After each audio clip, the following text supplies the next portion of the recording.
दादा आगे बढ़ो।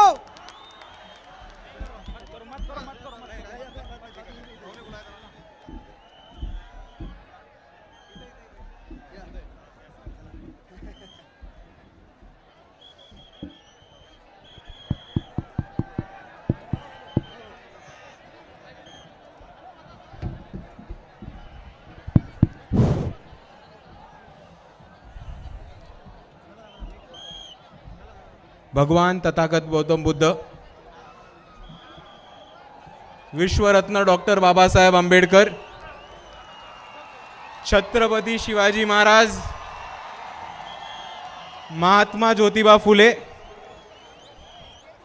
सावित्रीमाई फुले, छत्रपती शाहू महाराज, साहित्यरत्न अण्णाभाऊ साठे, मौलाना आझाद आणि ह्या सर्व महापुरुषांबरोबर मला अजून एकाचं नाव अभिवादनामध्ये घ्यायला आवडेल, ज्यांनी 21व्या शतकामध्ये तरुणांमध्ये आणि इकडच्या विद्यार्थ्यांमध्ये आपल्या कृतीतनं, आपल्या चळवळीतनं परत एक आंबेडकरवादी चळवळीला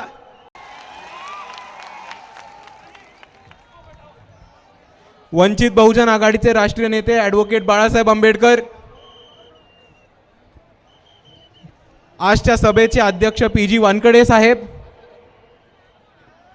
मंचावर उपस्थित सगळे मान्यवर, इथे उपस्थित सगळे उपासक, माझ्या मातांनो, भगिनींनो, माझ्या बंधूंनो आणि या चळवळीतल्या तमाम साथीदारांनो, तुमच्या सर्वांना माझा क्रांतिकारी जय भीम। चालू करायच्या आधी मला एक विशेष टिप्पणी करायला आवडेल, ॲक्च्युली 2 करतो। सर्वात पहिले मागच्या 3-4 महिन्यापूर्वी इकडे एक भाजपचा मेळावा झाला होता आणि त्याच्यात देवेंद्र फडणवीस जी असं म्हणाले होते की ती सभा बहुतेक अकोल्याची रेकॉर्ड ब्रेक सभा होती। कोणीतरी देवेंद्र फडणवीसांना जाऊन फक्त आपल्या धम्म मेळाव्याबद्दल सांगा एकदा।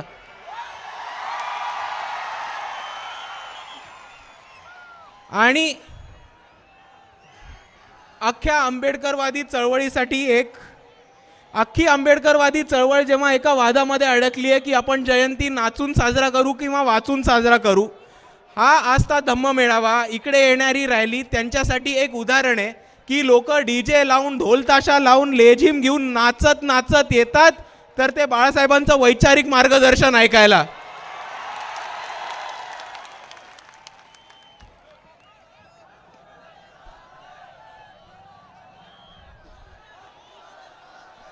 आज आपण सर्वांनी एक परिस्थिती समजून घेऊयात आणि एका गोष्टीकडे लक्ष टाकूयात की आपण सर्व डॉक्टर बाबासाहेब आंबेडकरांनी दिलेल्या मार्गावरती चालत आलोत। त्या मार्गावरती चालून आपली प्रगती झाली आहे आणि आपण इथपर्यंत पोहोचलोय, आपण आपली चळवळ पुढे नेली आहे। आज मित्रांनो, आपण एक गोष्ट जाणून घेऊयात की या देशामध्ये असं कोणतंही क्षेत्र नाही आहे जिकडे आपण मागे राहतोय, तर प्रत्येक क्षेत्रामध्ये, ते विज्ञान असो, ते अर्थशास्त्र असो, ते राजकारण असो, ते क्रीडा असो, ते मीडिया असो, ते सिनेमा असो, आपण कोणत्याही क्षेत्रामध्ये मागे नाही पडलोय, तर इकडच्या प्रस्थापितांच्या पायावर पाय ठेवून, त्यांच्या डोळ्यात डोळे टाकून त्यांचा सामना करतोय।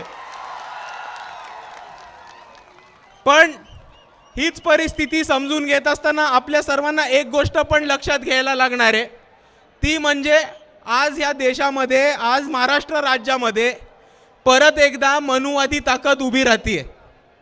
जर आपण बघितलं तर भारतभर आपल्या दलित बांधवांना घोड्यावर मिरवणूक काढण्यासाठी त्यांचा जीव घेतला जातो, कोणी दाढी किंवा मिशी वाढवण्यासाठी त्यांचा जीव घेतला जातो, चांगले कपडे घातल्यासाठी त्यांचा जीव घेतला जातो, चांगल्या हॉटेलमध्ये गेल्यासाठी त्यांचा जीव घेतला जातो किंवा त्यांना बेदम मारण्यात येतं।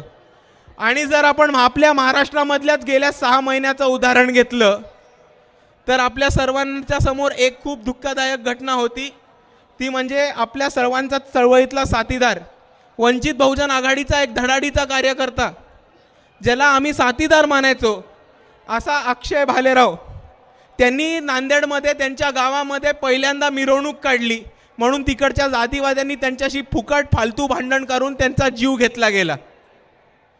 लातूरमध्ये रेणापूरमध्ये एका मातंग समाजाच्या माणसाला तिकडच्या ठेकेदारांनी पैसे चोरल्याच्या आरोपावरती ठेचून मारलं आणि त्यांचा जीव घेतला.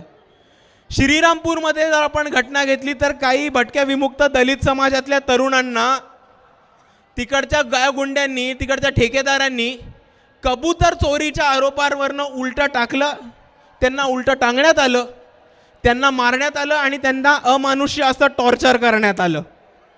आणि हा प्रसंग घडतोय कारण फक्त आणि फक्त आज भाजप आणि इकडचा समाज RSS संघ हा सत्तेत आलाय. आणि दुसऱ्या बाजूला आपण एक समजून घेऊयात की इकडचं जे पोलीस प्रशासन आहे, इकडची जी कायदा व्यवस्था आहे, यांना त्यांनी डावळायचा सुरुवात केला आहे आणि इकडची कायदा व्यवस्था आज त्यांनी खिशात टाकली आहे, म्हणून यांना कोणी जाब विचारणार नाही आहे. मणिपूरची घटना आपल्या सर्वांना माहिती असेल.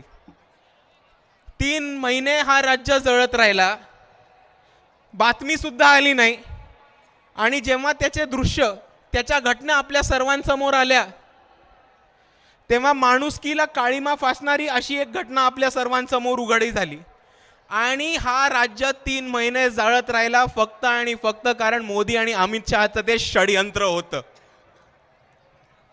आणि मित्रांनो, माझ्या साथीदारांनो, जर आपल्याला ह्याच्या विरुद्ध काही करायचं लागणार आहे, जर आपल्याला ह्याच्या विरुद्ध एक आवाज उचलायचा असणार आहे, तर आपल्या सर्वांना एकत्र येऊन लढायला लागणार आहे. कारण हे माझं ठाम म्हणणं आहे आणि मी ठामपणे मानतो की जर इकडच्या संघाला, इकडच्या भाजपला, इकडच्या धारकऱ्यांना, इकडच्या मनुवाद्यांना, इकडच्या नागपूरच्या अर्ध्या चड्डीवाल्यांना जर कोणी हरवू शकतं, जर त्यांचा कोणी पराभव करू शकतं, जर त्यांना कोणी उचलून खाली आपटू शकतं, तर तो फक्त आणि फक्त इकडची आंबेडकरवादी विचारधारा, एवढा मी ठामपणे मानतो. पण मित्रांनो, आज ह्यांचा पॅटर्न बदललाय, आज ह्यांचा जरा गेम प्लॅन बदललाय. हे ह्या लोकांची आपल्याला बघून, मी सरळ सरळ सांगतो, ह्या लोकांची आपल्याला बघून सरळ सरळ फाटते. म्हणून ह्यांनी काय केलंय, ह्यांनी आता नकली आंबेडकरवादी त्यांच्या पेरोलवरती ठेवलेत आणि त्यांना सगळीकडे पाठवायला प्रयत्न केलाय. आणि जर आपण सतर्क नाही राहिलो तर हेच नकली आंबेडकरवादी RSSचे, भाजपचे, हिंदुत्ववाद्यांचे पैसे घेऊन आपल्या बुद्धविहारामध्ये शिरतील, आपल्या वस्तीमध्ये शिरतील, आपल्या समाज मंदिरांमध्ये शिरतील आणि वेगवेगळा अपप्रचार करायला सुरुवात करतील. आणि तसेच नकली आंबेडकरवादी काही आपल्या शहरामध्ये आलेले आणि त्या शहरामध्ये येऊन एक गोष्ट म्हटलेले की आपण राजकारणाकडे जरा असं पडूया नको, आपण राजकारणाकडे दुर्लक्ष करूया, आपण आपली नोकरी आणि शिक्षण ह्याच्यावरतीच विश्वास ठेवूया आणि ह्याच्यात काम करूया. अरे ह्या साल्यांना मला एक गोष्ट सांगायची आहे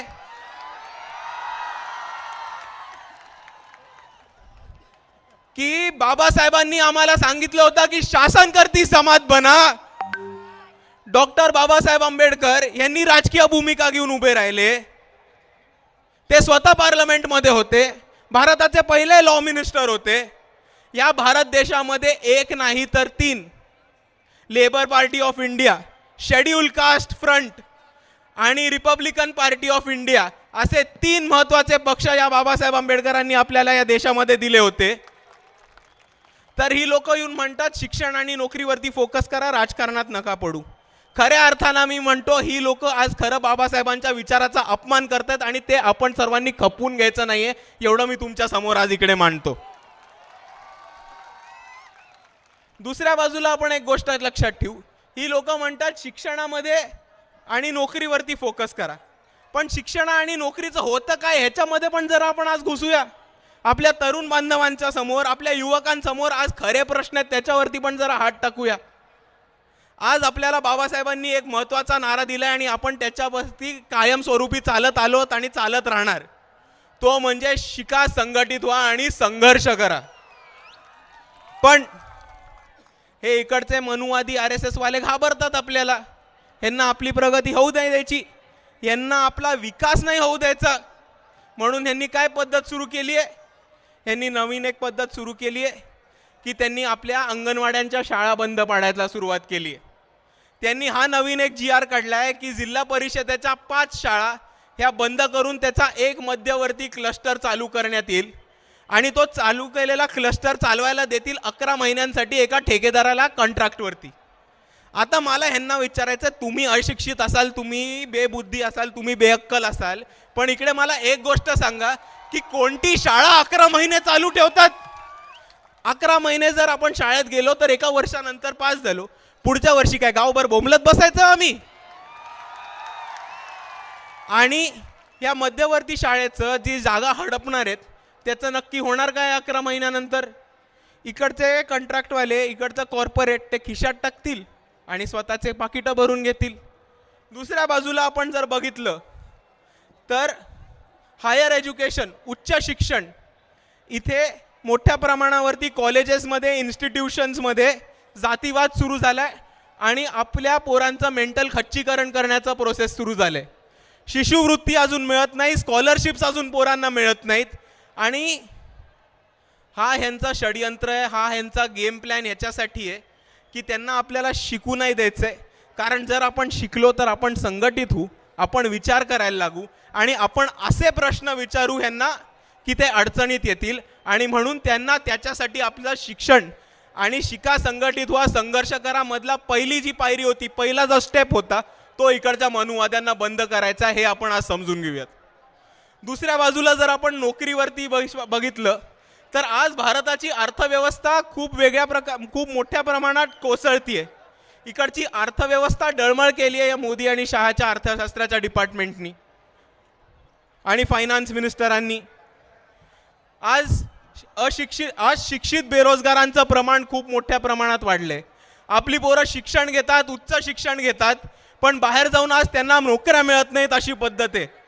दुसऱ्या बाजूला इकडे आपल्याला सरकारी नोकऱ्या मिळत होत्या, शासकीय नोकऱ्या मिळत होत्या, पण इकडच्या सरकारी नोकऱ्या आणि शासकीय नोकऱ्या स्पर्धा परीक्षा बंद करून त्यांनी कंत्राटी पद्धतीने भरती सुरू केली आहे परत.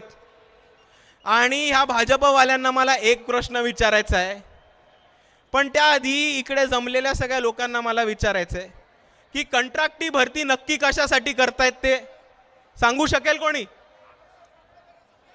एक मुद्दा बरोबर आहे, हे ते 2 गोष्टींसाठी करतात. सर्वात पहिले ते आरक्षण डावलायसाठी, आरक्षण बंद करण्यासाठी. कारण आपण जर कॉन्ट्रॅक्ट देतो तर कॉन्ट्रॅक्टवरती SC ST VJNT DNT असे कॅटेगरी मिळतात आपल्याला? नाही मिळत. ते कॉन्ट्रॅक्ट देणार कोणाला आहेत? इकडच्या खासदाराच्या नातवाला, इकडच्या आमदाराच्या पोऱ्याला, अजित पवारांच्या सगळ्या सालगड्यांना आणि स्वतःचे आर्थिक हितसंबंध वाचवणाऱ्या सगळ्या लोकांना. आणि म्हणून मला या भाजपला एक प्रश्न विचारायचा आहे की तुम्ही 2014 मध्ये जेव्हा महाराष्ट्राच्या सत्तेमध्ये आला होता तेव्हा तुम्ही एक महत्त्वाचा नारा दिला होता, एक कॅम्पेन चालवलेली की कुठे नेऊन ठेवलाय महाराष्ट्र माझा. पण आज ह्या भाजपनी महाराष्ट्राच्या सत्तेत आल्यावर ठेक्यावर देऊन ठेवलाय महाराष्ट्र माझा. आणि इकडे जितके पण आहेत, पोलीस प्रशासनाची लोक आहेत, अधिकारी आहेत, जे अधिकारी नाही आहेत ते लपून ऐकतायत ते अधिकारी आहेत, त्या अधिकाऱ्यांना मला एक प्रश्न विचारायचा आहे की आपण सर्व आपली बॅकग्राऊंड का विसरताय? आपण सर्व आपली सुरुवात कुठपासून झाली हे का विसरताय? जर तेव्हा कॉन्ट्रॅक्टी भरती चालू असती तर तुम्ही आज या ठिकाणी पोहोचू नसता शकलात, ही एक गोष्ट तुम्ही लक्षात ठेवा. दुसऱ्या बाजूला आपण एक समजून घेऊयात की 2019 पासून या लोकांनी महाराष्ट्राचं राजकारण बरंचसं गढूळ करून ठेवलंय. आणि 2019 नंतर कोणता नेता कोणाबरोबर आहे, कोणता गट कोणाबरोबर आहे, कोणता माणूस कोणत्या पक्षात आहे हेच कळेना आपल्याला. आणि 2019 पासून राजकारणापेक्षा काहीतरी वेगळाच प्रकार चालू झालाय. पण एक पॉलिटिकल सायन्सचा विद्यार्थी म्हणून, एक राज्यशास्त्राचा विद्यार्थी म्हणून मला एक गोष्ट ठामपणाने ह्यांना सांगायची आहे, ती म्हणजे आपण सत्तेसाठी कितीही ओलांट्या उड्या मारा, तुम्ही काही करा, पण ह्या तरुणांचा, या युवकांचा, इकडच्या विद्यार्थ्यांचा फक्त लोकशाहीवरचा विश्वासघात नका करू. कारण प्रत्येक नेत्याला ती एक नैतिक जबाबदारी आहे की आपण लोकशाही टिकवून ठेवली पाहिजे आणि प्रत्येक माणसाला मतदानाचा अधिकार आणि महत्त्व समजून टाकला पाहिजे, तो कोणत्याही पक्षाचा असो, तो कोणत्याही विचारधारेचा असो. पण 2019 पासून नक्की झालं काय? 2019 नंतर खऱ्या अर्थाने राजकारण बंद करून एक क्रिकेटची मॅचच सुरू झाली असं मला वाटतं. कारण 2019 मध्ये जेव्हा इकडची महाविकास आघाडी सत्तेत आली तेव्हा माननीय शरद पवारजींनी एक वक्तव्य केलं होतं की माझ्या गुगलीवरती हे सगळे आउट झाले. त्याच्यावरती माजी मुख्यमंत्री देवेंद्र फडणवीस जी येऊन म्हणाले की नाही, मला गुगलीवरती बरोबर खेळता येतं, खरा गुगली तर मीच टाकला होता. मग शरद पवार साहेब म्हणतात की नाही, यांना तर खऱ्या अर्थाने माझा गुगली कळलाच नव्हता. मग फडणवीस येऊन म्हणतात नाही, मी यांच्या गुगली बरोबर खेळलेलो, खरा गुगली माझा होता. मग त्याच्यानंतर पवार साहेब म्हणतात की मी इतके वर्ष ICC आणि BCCIचा अध्यक्ष राहिलोय, इकडच्या माणसांनी मला क्रिकेट खेळणं शिकवू नये. मग त्याच्यानंतर देवेंद्र फडणवीस जी येऊन म्हणतात की पवार साहेबांच्या गुगलीनी त्यांचाच माणूस आउट झाला. मला ह्या दोघां महान नेत्यांना, ज्येष्ठ नेत्यांना एक विनंती करायची आहे की रोहितदादा पवारांकडे महाराष्ट्र क्रिकेट असोसिएशन आहे आणि त्या अमित शहाच्या कार्ट्याकडे BCCI आहे. तर आपण ह्या दोघांना विनंती केली तर हे दोघं आपल्याला महाराष्ट्रामधलं किंवा भारतामधलं कुठलंही क्रिकेटचं स्टेडियम उपलब्ध करून देतील. आपण तिकडे जाऊन मोकार बॅट बॉल खेळत बसा, या महाराष्ट्राच्या जनतेशी घेऊ नका फक्त. आणि आज आपल्या सर्वांना या सगळ्या परिस्थितीमधनं उठायचं असेल, या सगळ्या परिस्थितीवरती आवाज उठवायचा असेल आणि आपल्या हक्काचं एक सरकार बसवायचं असेल तर आपल्या सर्वांसमोर एकच पर्याय, तो पर्याय म्हणजे वंचित बहुजन आघाडी. आणि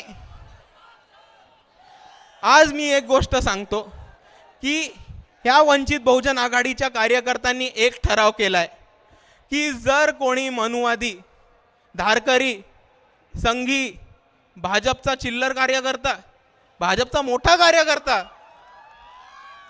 नागपूरचा अर्धी चड्डीवाला इकडच्या वंचितांच्या विकासासमोर आला, जर इकडच्या वंचितांच्या विकासासमोर आडवा आला तर इकडचे वंचित बहुजन आघाडीचे कार्यकर्ते त्याला आडवा करण्याशिवाय राहणार नाहीत, एवढं मी तुमच्या समोर सांगतो.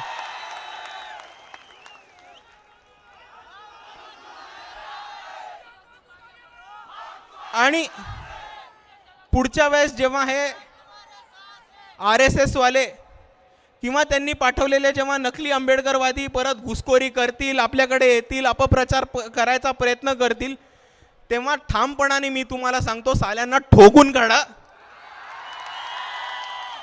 आणि जर त्यांनी परत याची हिम्मत केली तर त्यांचा करेक्ट कार्यक्रम मी स्वतः येऊन वाजवतो, एवढं तुम्हाला सांगणार आहे.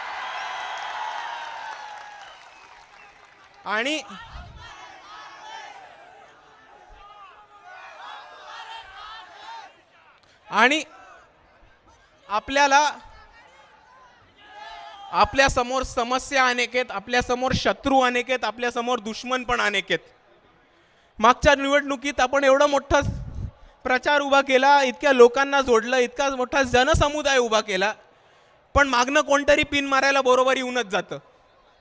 मागच्या वेळेस लोकांनी येऊन काय अपप्रचार केला की वंचित बहुजन आघाडी बी टीम आहे. ऐकलं असेल, आपण ऐकलंय की नाही? तर ह्या लोकांना मला दोन प्रश्न विचारायचे आहेत की नक्की असं काय केलंय आम्ही की तुम्ही आम्हाला कोणाची तरी बी टीम म्हणून राहिलात? तुमच्याकडे पुरावा आहे का हे सांगा.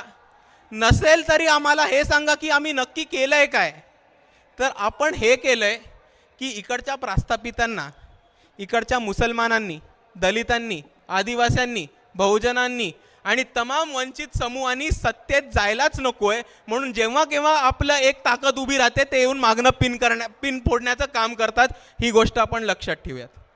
आणि दुसरी गोष्ट जी मला म्हणायची आहे ती ह्या नेत्यांना नाही, कारण हे नेते ईडीच्या भीतीने स्वतःची सत्ता टिकवायला, स्वतःचे साखर कारखाने टिकवायला, स्वतःच्या शिक्षण संस्था टिकवायला आणि स्वतःची मालमत्ता टिकवायला, स्वतःच्या पोराला जेलमध्ये जाण्यापासून थांबवायला कुठल्याही बाजूला कोल्यांट्या उड्या मारतील.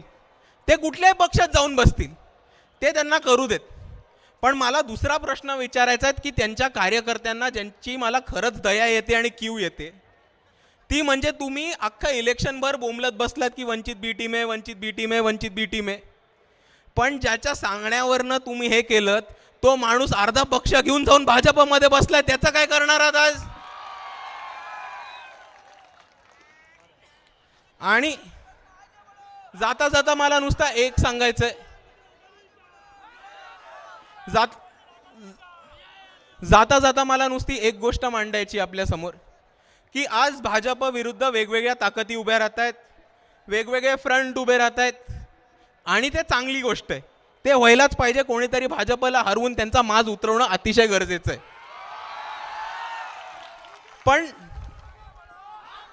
पण दिल्लीमधले एक शख्स आहेत, दिल्लीमधले एक व्यक्ती आहेत, त्यांनी असं म्हटलं होतं की वो नफरत के बाजार में एक मोहब्बत का दुकान खोलना चाहते हैं, की त्यांना द्वेषाच्या बाजारात एक छोटंसं प्रेमाचं दुकान चालू करायचं होतं.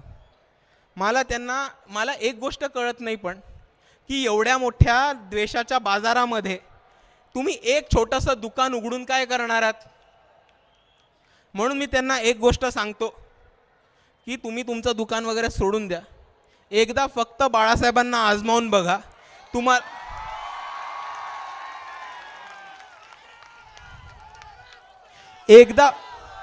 एकदा फक्त बाळासाहेबांना तुम्ही आजमावून बघा, दुकान बिकान सोडा, भाजपचा अख्खा बाजार उठवू. एवढं म्हणून मी माझे 2 शब्द थांबवतो. जय भीम, जय भारत, नमो बुद्धाय. लोकशाही मराठी ऐका, पहा, जागरूक रहा.